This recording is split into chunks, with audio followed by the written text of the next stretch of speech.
Hello everybody and welcome to today's Dragonrider happy hour. I'm going to check chat right now and make sure you can all hear me okay. I see so many familiar names in chat. Thank you all so much for being here and cheers. And if any of you are looking at this right now and thinking, Trisha, why don't you have a drink in your hand yet? Well, that's because bartender Nate, there he is. Woot, woot, woot. Bartender Nate, thank you so much for coming on in. What do we have to drink today? Today it's a twist off the classic cocktail. It's Okay. called the Hemingway Daiquiri, and it is actually named and made for the famous Hemingway. Essentially, this cocktail is your traditional daiquiri, which is rum, sugar, and lime juice, but with grapefruit juice and just a dash of maraschino cherry juice or grenadine. Thanks, babe. And I see you guys in chat saying there's a little bit of static on the sound. So after we get drinks in hand, I'm going to see if I can have Max run upstairs and grab our other mic and see if I can use that other mic instead. Purple is your color strong. Thank you. Thank you. This looks amazing. This is for a friend. Okay. Well, I would love to say that this cocktail right here was being made for a specific friend who's going to pop in on the stream in just a second, but I can't give the cocktail to you digitally, but I would in spirit. So, Maude Garrett, welcome to the stream today. Give me that drink. Welcome to the bar. I would give you this if I could, but actually, babe, if you could give that to Max and then ask him to bring down my microphone from upstairs, that would be amazing. Max will enjoy your drink for you, Maude. As usual, I'll post the recipe in the Discord, so you're good to go, folks. Thank you. Yay! Thank you. Thank you. Maude, are you hearing a little static from my microphone? It sounds okay from where I am. Okay, then I don't think it's a port issue, but thank you everybody for troubleshooting. Sometimes when I take audio from the camera and audio from the desktop at the same time, they intermingle in a weird way. So if I grab my other microphone, that should help out with that problem. So as soon as Max comes down with that. But welcome and happy early birthday, Maude. Thank you. I know people are saying already to me, oh my gosh, I'm so sorry I missed your birthday. Happy birthday. And I'm like, actually, you're a day early because I did the stream a couple of days before my birthday, which is actually tomorrow. So I'm just stretching it out. But thank you for dropping by yesterday for it. That's awesome. Okay, good. Maude sounds good. That's what I was double checking. Yeah, you're probably all going to hear it again just because it's the two cameras. So I see you in chat. I appreciate you. And as fast as Max can move his legs, we will get a new microphone in here. So that's what we're waiting on right now. But happy early birthday, Maude. Yay! Thank you so much. 25. Can you believe it? Quarter century. I guess it had to happen sometime. Yes. Birthdays are exciting, even pandemic birthdays. And I know we talked about this a little bit yesterday on your birthday stream, but you have some fun birthday plans for tomorrow, yes? Yeah, I'm going to catch up with a couple of friends. Obviously, you got to be so careful and smart with it all. Like I've been tested, so I'm doing my part with it all. But on the Sunday, I am hoping to switch off and get out of here and take Zelda on a little weekend getaway. Yay! I am so very excited for you. I hope you enjoy it so very much. It's going to be awesome. And hello again to everybody in chat. Yay, it's a big day. She does only turn 24 once. That is so very true. 25 explains why her TikTok is so big, says Steven Summers. Also, follow Maude on TikTok. If you dare. I'm just repurposing content now. But I do some jump roping on there from time to time. Oh, okay. Skills with a rope. Boop, boop, boop, boop. New mic is in. We're going to do the thing. Look at this. Right oh my around God. this. Drink dangers. That's the one nice thing when I have my gigantic flagon is... Can we just remind Danny that when it's someone's birthday, the trick is to try to make them feel better and not worse about themselves. Uh-oh. Who did that? All right, let me Danny 310 calling out that BS. Also, get a sense of humor. Just kidding. Not that much. She gone. Did Maude restock on White Claws? I haven't yet. But the couple that I had yesterday, I'm feeling a little bit today, and I just had a juice instead of having a cocktail too. Thank you. People are like, yeah, that jump rope. I was in the skipping team. That's what they call it in Australia, the jump rope team. I was doing that when I was 7, and I actually retired at 7 years of age. If you want to believe that. Yeah. Okay. Can you hear me now? And is it better? You shouldn't have the stutter. It might be a little more echoey, so I apologize for that. But you should be able to hear me okay. So let me know. Juan Bagnell says, doing it live. How are you, Juan? I was just on Juan's live show last night. But yes, we're doing it live. Let me know if that sounds any better. And then if it does, then we can jump into gaming news, because Dragonrider Happy Hour is a hangout that we do kind of to kick off the weekend, end your work week, hang out and have a drink. Since we can't meet up in real life for happy hour, I'm inviting everybody to my bar, and we can talk about like gaming stuff that happened, tech stuff that happened. Okay, everybody's saying great audio now. Yeah. Fantastic. Thank you, Matt. How's the drink taste? What was that, Maude? How does the drink taste? So good. Like so good. Like candy. Candy booze is what this drink tastes like. Yay. Okay, perfect. Great. Yes, new mic is connected. We are all good. Yay! Huzzah! Let's get the gaming news. What was that? We can get that gaming news?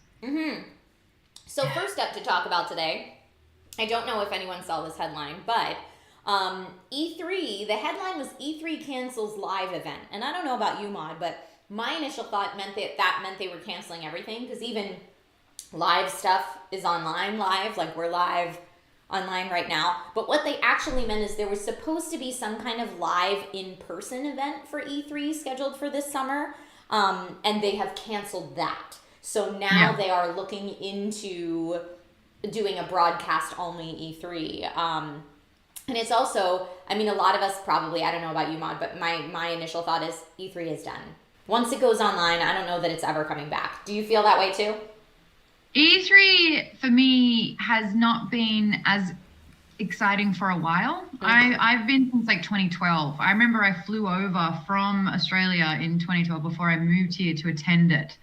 And that was all about sort of like testing out the games before anyone else could, like, you know, interviewing all the devs about it. It was really a sense of sort of like an industry event where we were able to provide all the insights for everyone. And then they opened it up to the public, and it kind of took the purpose out of E3 a little bit. I know that since then, like, numbers have kind of dropped. They've dropped the ball a lot of the time. It had a real sense of like, you know, you cannot miss this. And then it became quite missable. And I actually didn't go for the last couple of years. And so now that it's going online,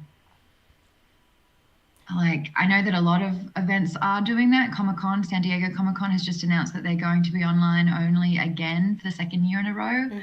But with E3, I'm just not as excited about it, and haven't been for a little while. So I have very little thoughts concerning this news. Yeah, I mean, I get it. For me, the fun part of E3 is getting hands-on with demos of games that I wouldn't get to see for years sometimes, months if not years. And when you go all online, I don't know that conventions have really figured that part of it out yet. Like, I mean, I think if there was a way for them to go online and somehow offer online attendees a way to have a short playable demo that no one else gets to access, I think that would make a big difference. But as such, just kind of watching more press conferences online, to me, does not sound very exciting. And I think, Maude, a lot of people feel like you do, as far as E3 just hasn't been exciting for a while, and there's been a lot of talk in the gaming industry that maybe this is the end of E3, maybe it will never come back in person. But it is worth noting that a license is currently being worked on for E3 in 2022 and 2023. So at least someone is planning for there to be an E3 at some point in time. Sean Gentry says E3 Gong Show. I mean, if there were demos, yeah. Yeah. Although they probably wouldn't be streamable if there were E3 demos, gotta say. Steven says, I'm sad because it means we can't go outside yet, but happy that they're taking safety seriously. And I think we all feel that way, yes? 100%. But also, I was just thinking a lot then that PlayStation, Nintendo, and Xbox have kind of done their own thing. PlayStation decided to do their own event sort of outside of E3, and then others have followed suit, like EA. They tacked it onto like the start of E3 before E3 officially went live to kind of like premiere everything. But they've kind of not done it under the E3 umbrella. They've become a lot more standalone. So I think without sort of having to base their schedules around E3, they're going to do their own events. We see Nintendo events all the time. So I just don't think that they need to do it under one hub anymore. Yeah. I mean, the under one hub, the fun part of that was getting to see you, Maude, and getting to see people that just love video games. Like, that's really, to me, that's the heart of what's so fun about conventions in general, whether it's an anime convention, a comic convention, a games convention, is being surrounded by people who all have similar interests and are just hyped to be there to celebrate that thing. And when you go all online, it's very hard to convey that. So yes, safety is awesome. Thank you for prioritizing safety. But also, I really hope that these type of in-person conventions do come back at some point in the future. Yeah. All right. Next gaming news topic. The Nintendo Switch Pro had some talk this week, and not just rumors, I don't think, like actual reports came out that it's still not called officially the Nintendo Switch Pro. There's no official name. But reports that next year Nintendo will come out with a bigger screened, better displayed version of the Nintendo Switch. It'll be a 7-inch screen instead of a 6.2-inch screen. And it'll have a Samsung OLED display instead of the LCD that they're using now. And because of that, it'll be able to output 4K when it's docked. Dun, dun, dun. And OLED displays generally take less power. They're more battery efficient than LCD displays, so we could see longer battery life in our Switches out of this move.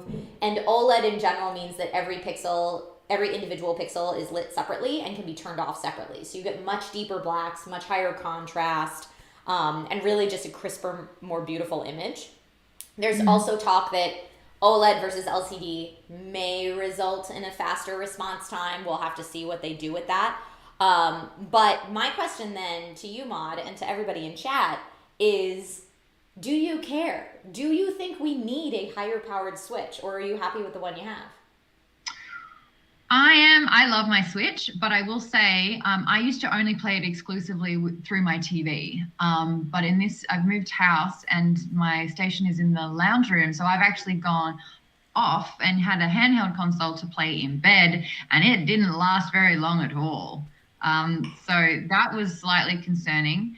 I am not as strung up on sort of like hung up, I guess, on the quality of image. Like some people need their 4K, and it's super important to have that, and like, you know, that sort of the visualization and being able to have it that crisp and beautiful is so important. That's not the biggest priority for me. Mine is the game immersive, and is the game fun.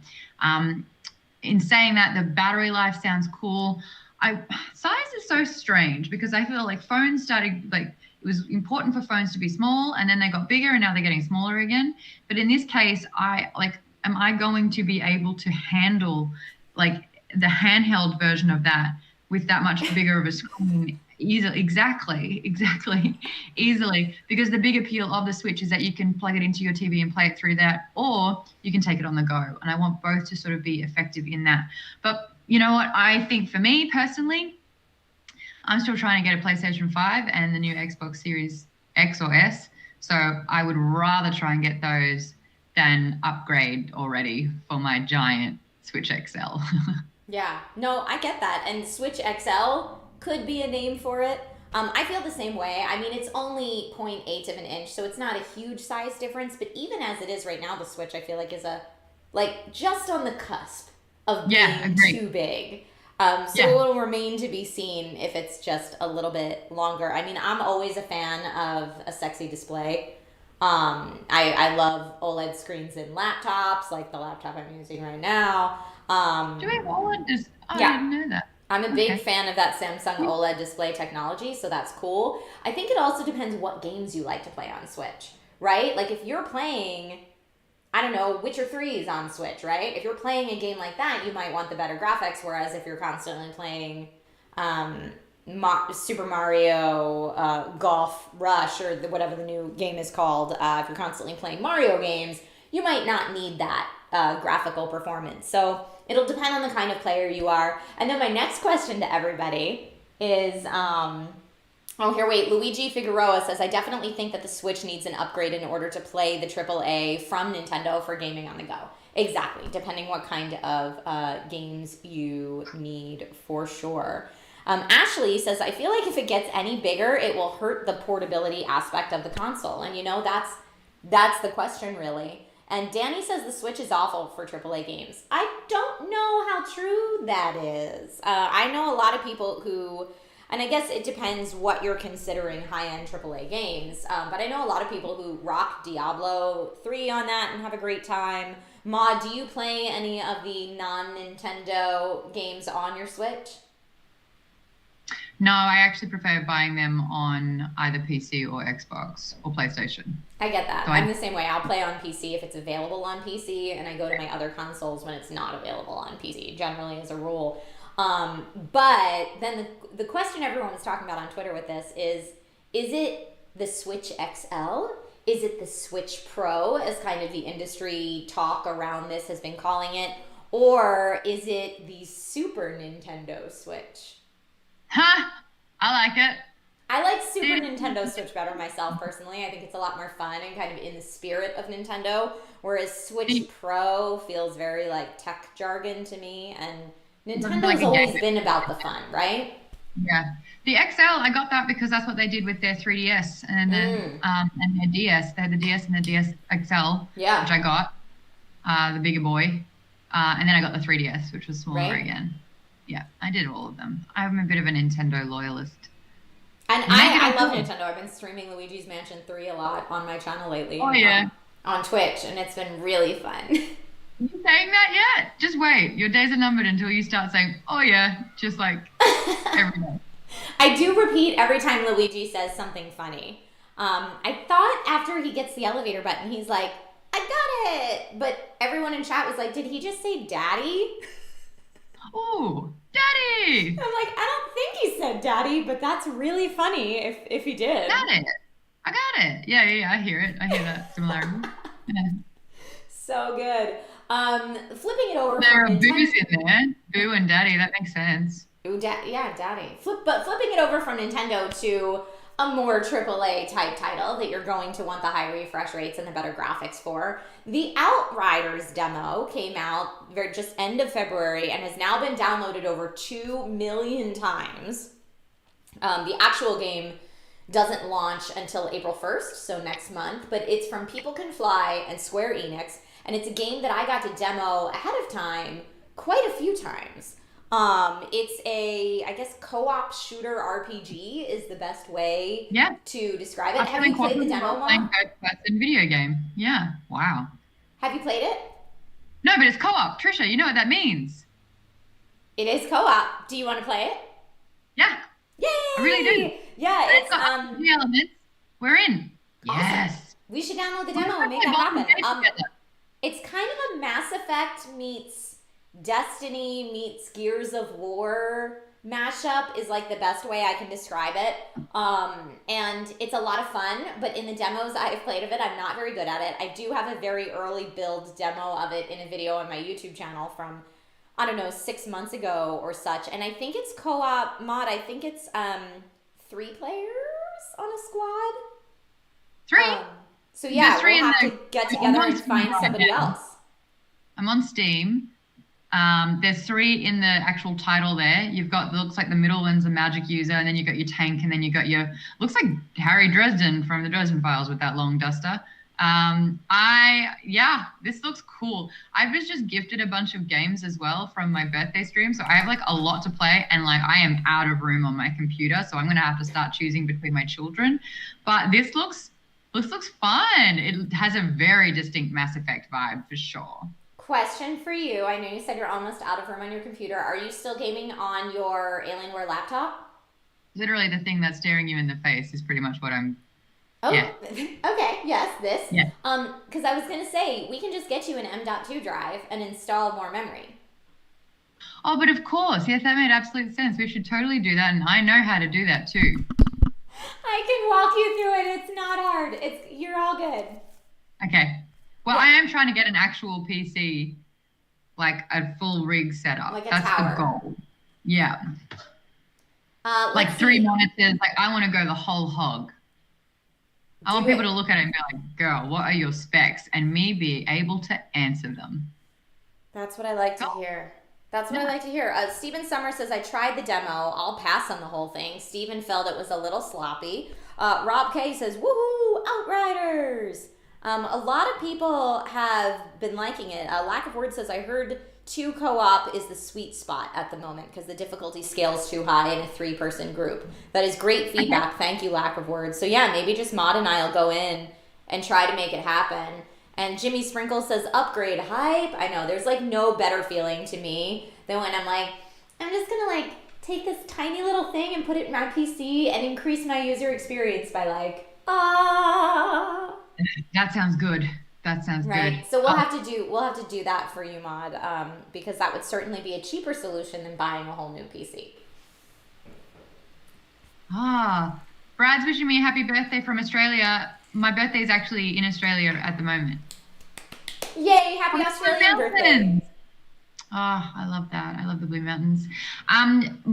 So Stephen Summers is suggesting that I just get rid of Baldur's Gate 3. He's not wrong. So, I tried that a lot and it was not a fun time. I know, but you had a very love-hate relationship with Baldur's Gate 3, right? I wanted to love it so much. It's Dungeons and Dragons. I loved I love what it's about, but the translation for playing a tabletop game and all the luck-based elements into a video game, it doesn't mesh as well as I'd hoped. There are some times where it's just like, I don't want to be told like to roll and have luck decide my fate in a game. And then when they were doing a lot of their feedback, they were like, yeah, there was a lot of people quitting and then restarting right before that decision needed to be made until they got the desired outcome. And it's like when you're in a group situation, it's a lot more fun around a table or playing in a role play style, but just the video game narrative doesn't support it as much. Yeah. But there was a downhill spiral because one of the things that I was attempting to do was walk over a log bridge and all of a sudden the dice just automatically rolls. And I was like, oh, don't do that. And I rolled like a 1 and my entire party fell into a ravine and pretty much died. And I was like, well, let me walk over a bridge. I mean, but didn't that feel like the same gut feeling you get when you're playing a tabletop RPG and the DM just starts making rolls behind the screen and you're like, what's happening? But I will say the difference is in D&D, you have an entire array of imagination to apply to any scenario. That's true. In the game, you do not. So like in that situation, I would look to see if I had a levitation spell or I would look to, fasten a rope or whatever. And there's like so much more you can do in any situation. But in the game, you're only at the disposal of what they allow. And so it's like luck and then limitation is not a good mix. Yeah, I think that Pillars of Eternity executed a little better some of those ideas. And I'm hoping since we're still in Baldur's Gate Early Access that some of those things can then be applied. And like a frustration that I had speaking to that point, Maude, was, again, that like anytime I tried to stealth anything, I was instantly in combat, no matter what. I could use spells out the wazoo, whatever. The second I stealth killed someone and the body fell, everybody else was rolling initiative. So I'm hoping that they kind of figured out a way that if you want to solve a problem in a non-combat way, that those options are still available to you in a real way. But we'll see. I haven't played the early access in a while. Ever since they released the patch that reset your save, I was like, I'm not starting over right now. So I kind of tabled it for a few months. But I would go back to it again and check it out. I started that 3 times and now it's all been wiped. Like I had to create a new character because I didn't unlock a particular member of the party in the way that needed to be done. So it's like, again, I got punished for the way I explored. So I started it 3 times and then I found out all the files were deleted and I was just like, all right, this feels like a cruel relationship, That's early access though. Yeah. That's it. I know when I buy a game in early access that's kind of what I'm signing up for, which is why when a lot of people were like, should I buy Baldur's Gate 3 now? I'm like, well, know that it's early access and there will be very frustrating things about it. If you're still in knowing that, then sure. If not, wait till it's released. When is it getting released? I don't know. Do we have a full release date on Baldur's Gate 3? Because I already hate the game. I love it, but I hate it. I see Nate is in the chat right now. Hello. Says, note, I served the rocks for convenience and safety around electronics. That's good. Yeah, I appreciate that. Nate used to he would make me cocktails and put them in these beautiful little cocktail glasses that are like tiny martini glasses almost. And I'm like, oh, I don't want to like talk with that around my laptop. That seems very dangerous. I've spilled liquid in a keyboard many times. I did on my Amazon live streams. I've been stress testing tech on Amazon Live, and this morning I was stress testing a washable keyboard. So I was like pouring water all over it and everything. It was very stressful, but it worked out fine. Okay. Yeah, ended up being good. Okay, so let's see. Where are we right now? There was one more thing I kind of wanted to talk about. This is a little more in the tech sphere. But Razer announced new smart glasses right around the $200 price point. And I think a lot of us think smart glasses and think Google Glass, but hear me out on this one. Around a $200 price point. It's called Razer Anzu or Anju, A-N-Z-U. And it offers 35% blue light protection. It comes with lenses or like lens covers or something like that are sunglasses for 99% UV protection. And then it's got touch controls on it to let you start and stop music, activate voice commands. Like I said, pause music tracks or whatever, have calls on it because it has built-in audio and a built-in omnidirectional mic, and activate whatever your smartphone assistant is, etc. Do you think that's something you would ever use, Maude? No, I'll tell you why. I grew up watching Inspector Gadget, and Penny's watch was the coolest thing ever. Mm-hmm. And the closest thing, I mean, I have a Fitbit, but the closest thing that we have is like the iPhone. So I would rather use an iPhone and like a little wrist device to do all of that than start relying on an external frame on a face. Yeah, I would bypass this and move. Like, it's kind of like, again, like AR, VR. VR is a stepping stone into AR in a way. And because of the clunky accessory that we wear on the face, because it provides so many limitations, I would rather bypass the Google Glass and get the chip. Well, yes, that would be less bulky if we were at a place where the chip was a thing. I like the idea of smart glasses. I have a smartwatch, and I enjoy it when I'm out and about and at work, but it's not necessarily something I want to wear every day. So if I could get my prescription glasses, which I have on me anyway, and give them the functionality of a smart device to make calls, etc., then I don't need to have buds in my ear. I don't need to have a watch on my wrist. I can do it all with something I'm wearing every day anyway. So I like that idea. Up until now, these glasses have still been pretty clunky, and when you're choosing glasses frames, you want something that looks nice on your face, ideally. And so that's been a question mark thing. But these look okay from the pictures. They have a 5-hour battery life when in constant use, but a much longer battery life in standby. So I'm not sure if like a day of average use you'd be able to get out of them, which if you can't get a full day out of them, that kind of defeats the purpose. But they're also water resistant. So if you're outside when it's raining or something like that, you'd be fine. But I wouldn't jump in the pool with them.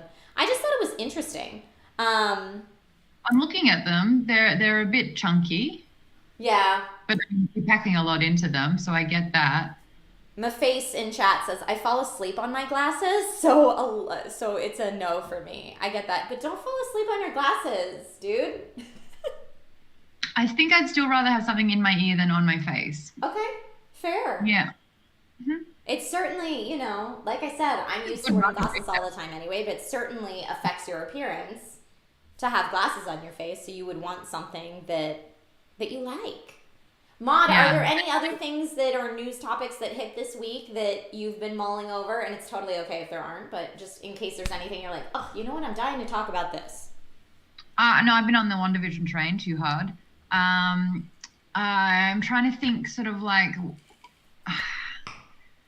I've just got new games to play. My big thing is during the pandemic, am replaying games that I've finished that I know were a good time instead of trying something new. Okay. Because I don't know if I'll love it. I get that. I mean, do you do the same thing? I know you kind of do the same thing with TV shows because you're just watching you were watching Bridgerton for the second time instead of starting WandaVision. Do you do that with movies too? I do. No, I actually rarely watch movies. Oh, okay. Yeah, but I'm listening to the same book series that I have absolutely listened to before.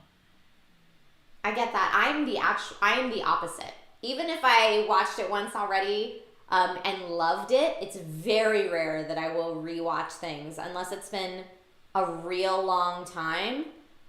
Or if I'm watching it with someone who's never seen it before, because then it's a new experience for them and I'm down to watch it again. But just for me, I like to take on new things and explore new things. So Maude, this is why it's good that we're friends. And when we were doing Power Up, it was nice because we could cover a wider spectrum, if you will.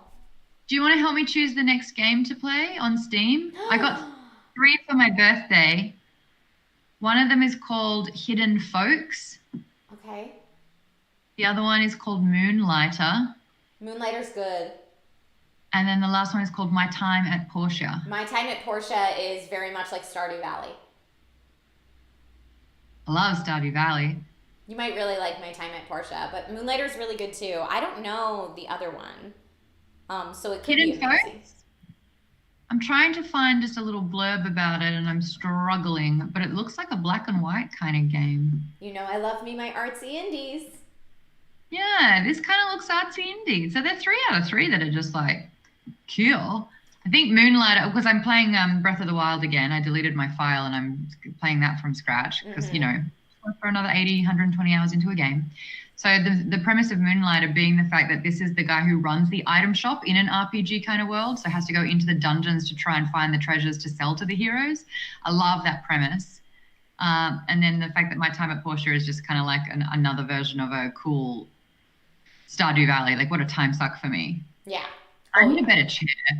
I'm like not excited about playing games for more than 2 hours because my back starts hurting. Oh, woe is me. We need to get you that lumbar support in the chair. Yeah, I'm just very long. Being an adult, man. Being an adult when you got to worry about lumbar support and gaming for too long, I tell you what. Falling asleep on your glasses, all that kind of stuff. Let's see. Barbara says, I'm like that with my books. I very rarely reread books. Even my top 5 books in series I probably won't read again. Dan says, My Time at Portia is so good. Okay. Legend of Heroes Trails of Cold Steel is an awesome JRPG. That's amazing. Oh, here we are. Hidden Folks is a black and white Where's Waldo style game. Oh, I think I actually might have played that before then. Oh. Yeah, it's like a hide and seek game. I think I have played that. Yeah. Yeah, good times. But before we move into chatting about anything else, I have an announcement to make. I am beginning a brand new partnership that I'm very excited about, and I made a little video to tell you guys all about it. So check this out, and Maude and I will be right back. Check this out. We live in a time right now where a lot of people are having a tough go of it, to say the least. Mentally, physically, financially, you name it. And it's really frustrating to feel like you can't do anything about it. Well, I wanted to do something about it to help out where I can. And that's why I teamed up with Give Better to help organizations making an impact in their local communities. Give Better is a nonprofit whose superpower is raising awareness and support through organizing impact projects. And by doing so, they help out other local, smaller nonprofits who may not have the resources or ability to run a wide-scale fundraising campaign on their own, or maybe who can't hold local, more traditional fundraising events due to COVID-19 shutdowns. Give Better does it for them, taking none of the proceeds for themselves. So 100% of the donations go right to the nonprofit that they're organizing the impact project for.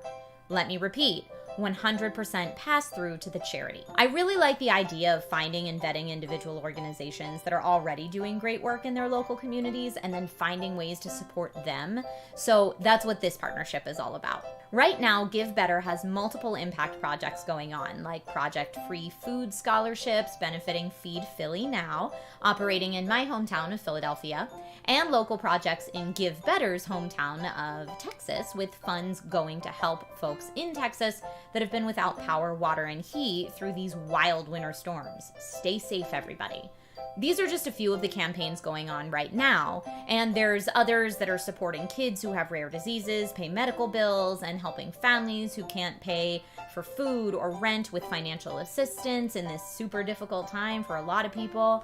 These are all recurring giving campaigns too, because the problems themselves are recurring. So instead of making a one-time $50 donation, you could donate $10 a month for 5 months or something like that. I always kind of prefer that donation structure personally because it makes me feel like I'm involved in something.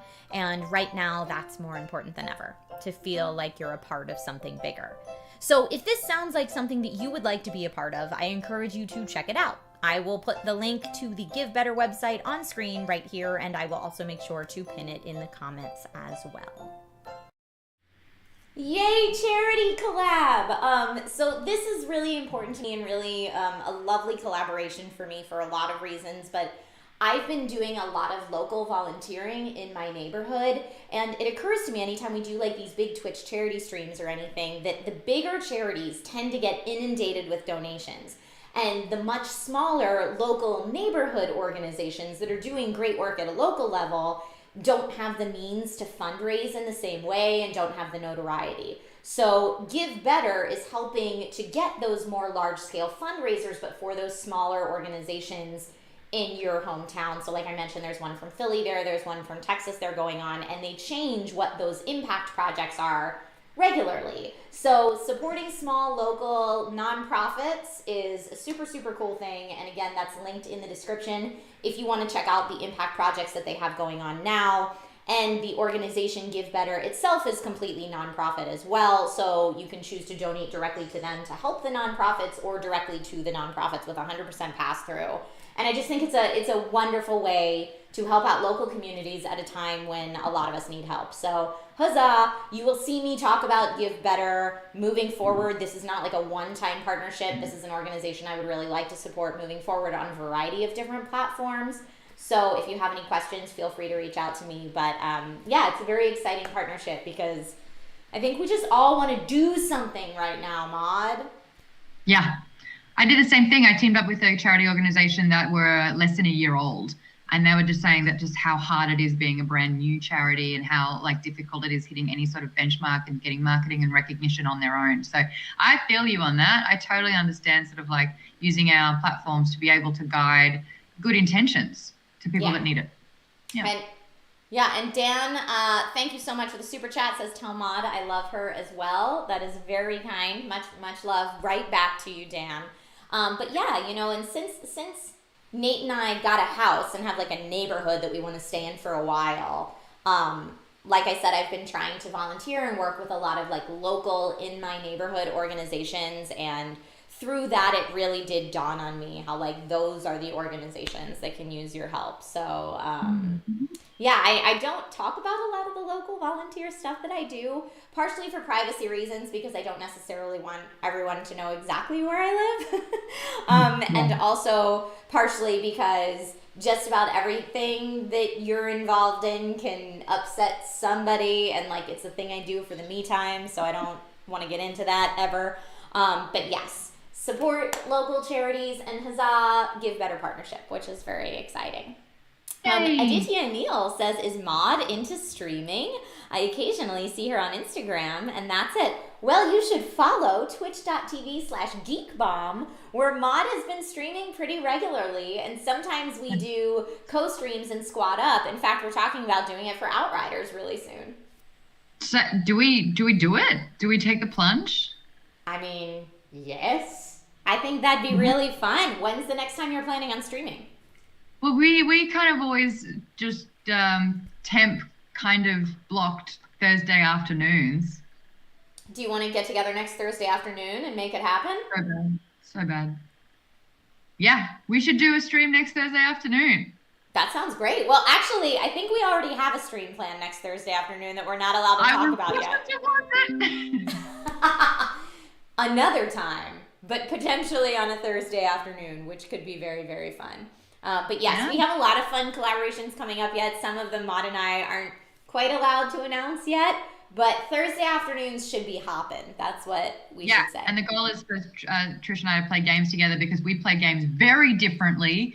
She likes rules and structure and is willing to solve a problem and work on it until it's done. Whereas I have less patience. I'm not above walkthroughs. And I'm there for I'm there to enjoy my time.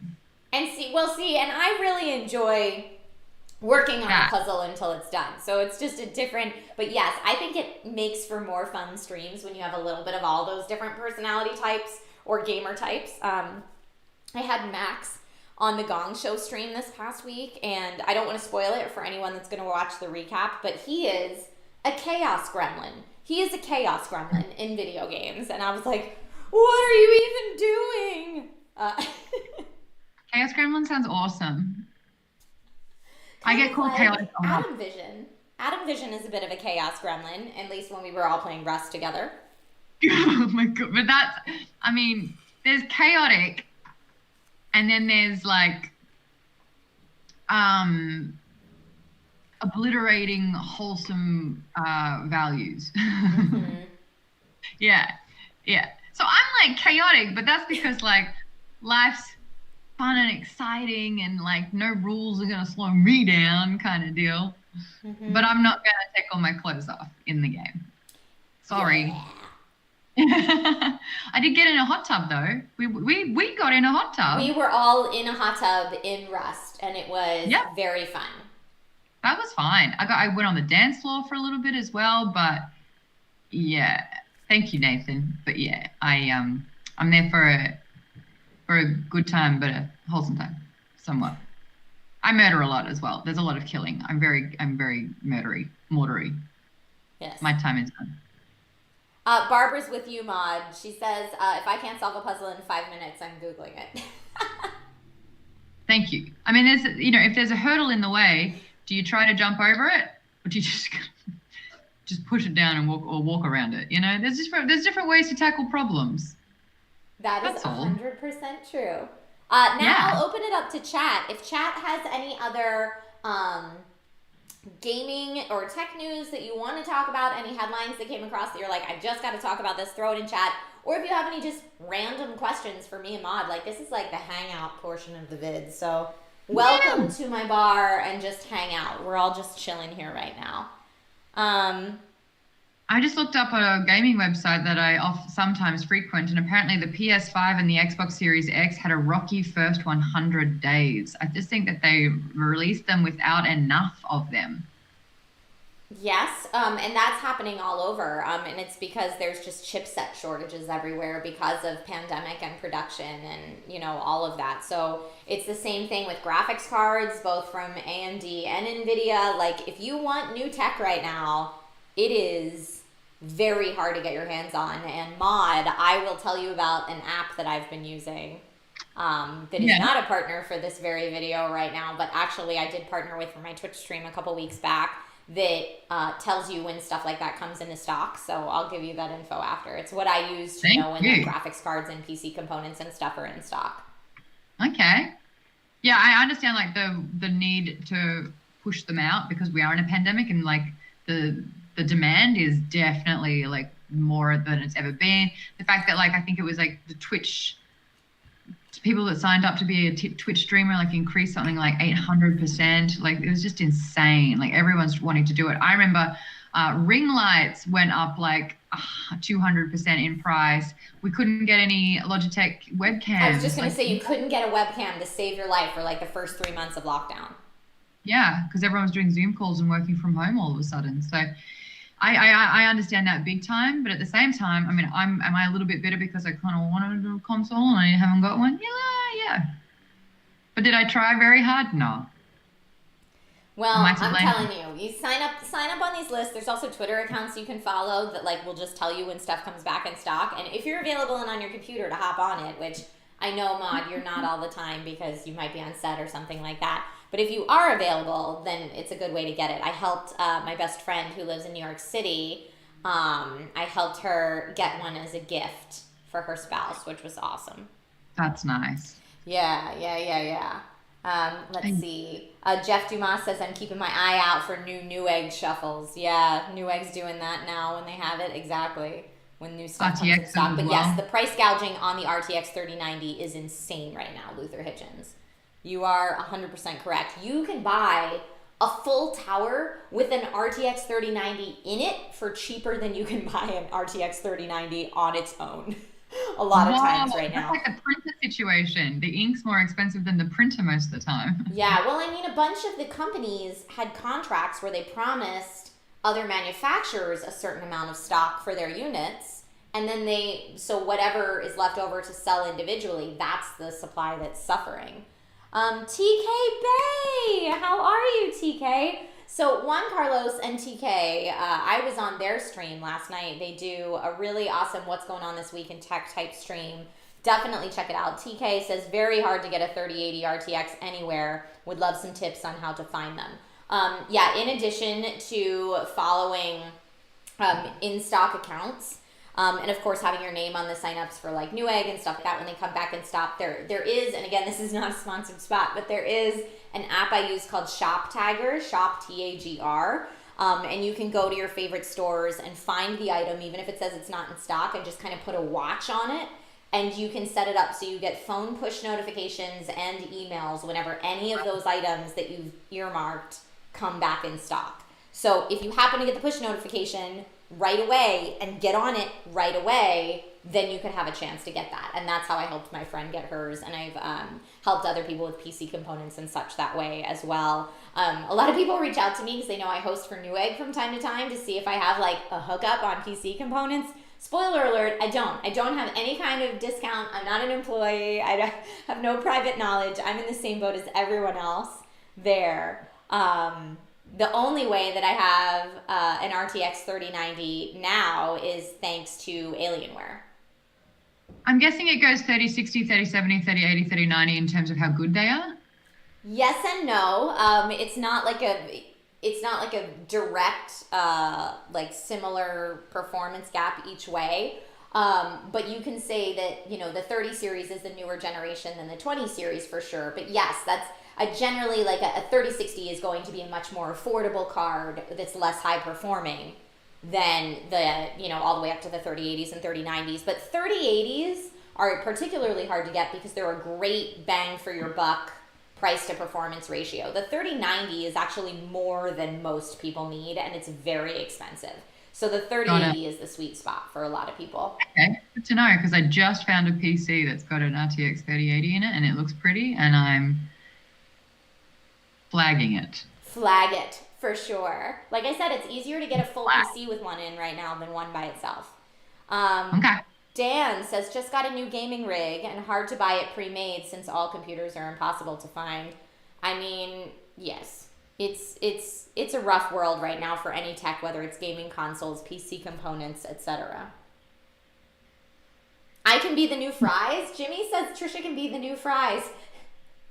I'll eat some fries. Wait, that's just a chip. That's just a food thing. Different. I realized the ordering if I said it, so I rescind.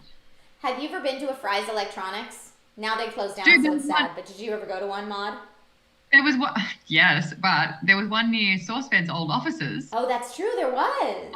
And I used to go there almost every lunchtime because there was a poker gym and poker stops in the store. There was like 5 poker stops in the store when Pokemon Go just came out. I was doing laps in that place. All for the Pokemon. Yeah. I don't know if I bought anything ever. I don't even think I looked at any of the product. That's hilarious. But those poker stops. No, Fry's was always, I enjoyed Fry's if you knew what you were going in to get. I had very frustrating experiences at a few different Fry's back before YouTube days, when I was working with Samsung as a marketing rep. part of my job was to go into stores that sold Samsung tech and IT products, so like their SSDs, etc., which Fry's sold Samsung SSDs and laser printers and displays and stuff, to go in and help like educate the employees on how to sell this product and what the talking points were for this product, etc. And the Fry's employees, because the way that their company was set up, they would get spiffs or monetary compensation if they sold whatever item had a spiff on it that week. So it wasn't necessarily about helping the customer find the right product for their needs. It was about convincing the customer they needed whatever had spiffs that week. Got it. And so it really frustrated me from that perspective, because like one time I was in there and I heard a guy who was an employee trying to convince this much older woman who was like, I just need a laptop to check my kid's Facebook. And was trying to sell them this like 17-inch gaming PC that was $1,500 more expensive than what she needed. And I'm sure it's because there was a spiff on it. And I was just like, see, this is what frustrates me about Fry's. But the decor in there was cool. And if you knew what you were going in to get, you could find like pretty much any PC component that you wanted. So I really liked the store, like as an individual consumer, but having worked in the vicinity of the store, I was like, oh, this makes me so crazy. Yeah, money driven.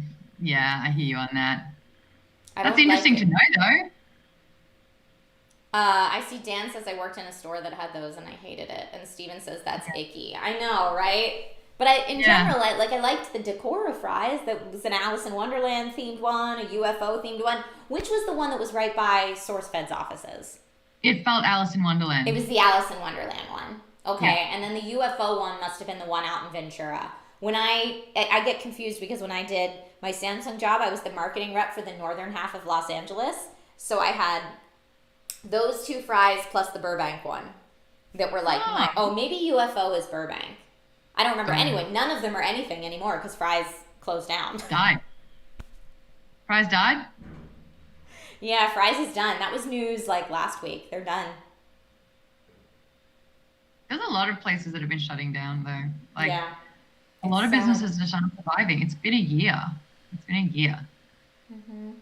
Mind you, we were just saying that a lot of products, like electrical products, were flying off shelves because of the pandemic at the same time, though. So it's interesting how certain industries have been affected by it differently. And how they're adapting as well. Yeah, it's really quite fascinating to see. TK Bay says UFO is the Burbank one. Okay, thank you. And Hell Saint, hi, thank you for being here. Welcome.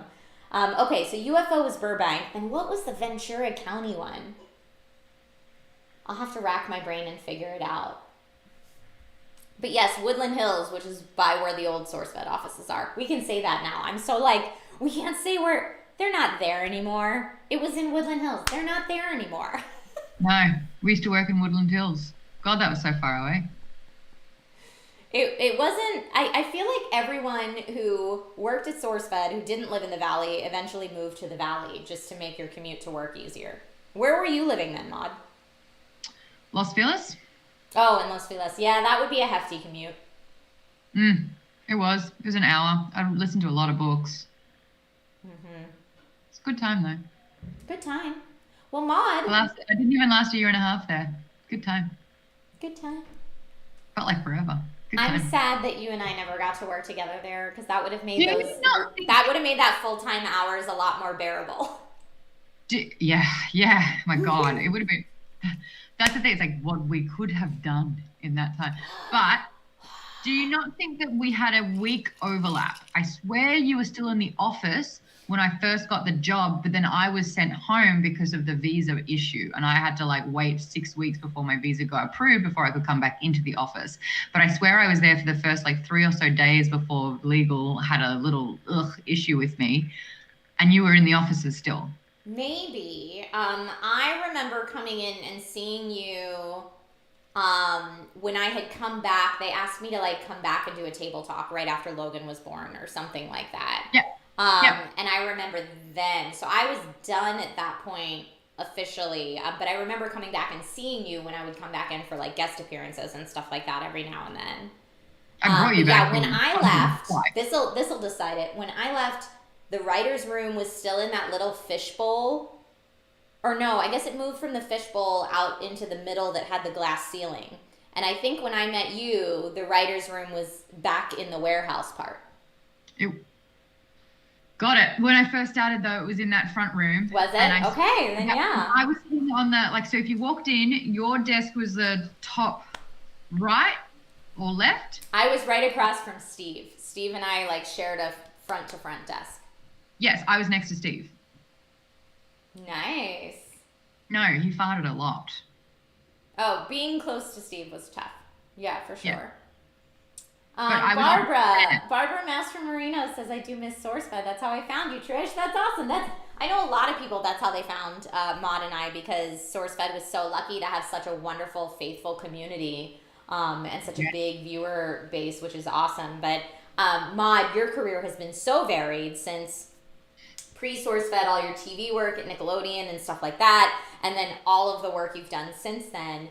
And, and I've worked for so many different outlets and worked with so many different outlets since then, too. I always appreciate, thank you, Barbara, I always appreciate in chat where people were like, I think I first found you on this thing.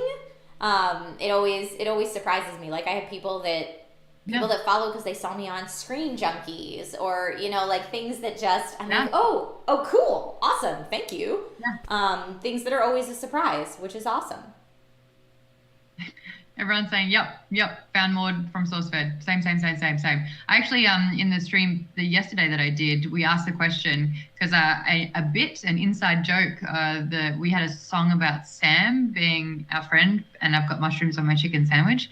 And I said it, and then like some of the chat was like, oh, awesome. And then we did a poll going, who actually recognized that joke? And 70% did. I was like, I sang that song 5 years ago. Right? Yeah, good song. Very catchy. Very catchy. Very catchy song. Yep. Good times. I love it. Well, Maude Garrett, thank you for coming to my bar. Oh my goodness, thanks for having me. If I just lean, there's a straw just here. I just want to have a...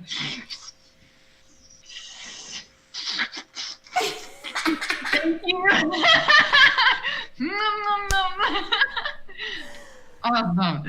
Doing things digitally because COVID. Hey! Maude, when all this is done and it's safe to gather in small groups, you are coming over my bar and bartender Nate will make you any cocktail you want. I'm volunteering his services now. Nate, if you're still watching this stream, this is a thing that will happen. And if you don't feel up to it, teach me how to make the cocktail and I will make it for Maude. It'll be perfect. Yes, please. Yes, thank you, Maude, and thank you to everybody who watched the stream and came to hang out at my bar today and participated in the conversation or just hung out and had fun. Please know how much I appreciate this time. This is my social interaction. Again, since we can't go out and like actually hang out in person, this is what we do, and Maude is a recurring guest on the Dragonrider Happy Hour. Anytime I can steal her away from her busy schedule and invite her to come have a drink with me in the bar, then we can make that happen. Thank you. The only thing that can be better, maybe as good as a drink made by Nate, is this lasagna that I got in my oven. Oh. Get it. Happy early birthday, you. No, I'm going to eat all the pasta.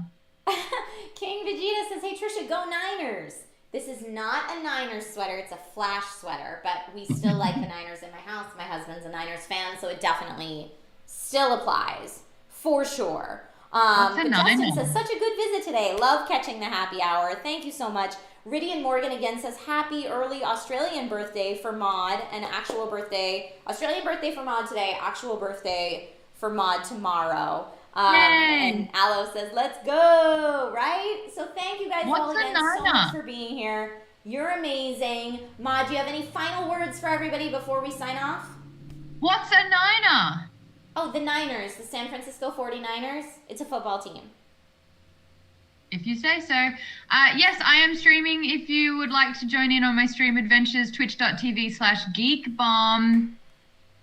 And I'm Maude Garrett on everything else. Yes, Geekbomb on Twitch, Maude Garrett on everything else. And if you don't know how to spell Maude Garrett, I put it in the description so you can see how to spell it. But Maude is amazing. Definitely follow her content, and we'll probably be co-oping some Outriders soon, which should be hilarious. Yes, I'm ready. And we have a very special co-op stream coming up next Thursday that we're not allowed to talk about yet. Mum's the word. But that will be a very cool thing that we're doing on Twitch next Thursday. And so I'm gonna kill you. Yay! All right. Bye, everyone. Thank you for tuning in, and have a great, safe, happy, healthy weekend. Again, thank you to Give Better, and check out that link in the description if you haven't already, if you want to learn a great way to support local nonprofits in this time of need. And I hope everyone, be nice to each other. All right. Bye, everybody.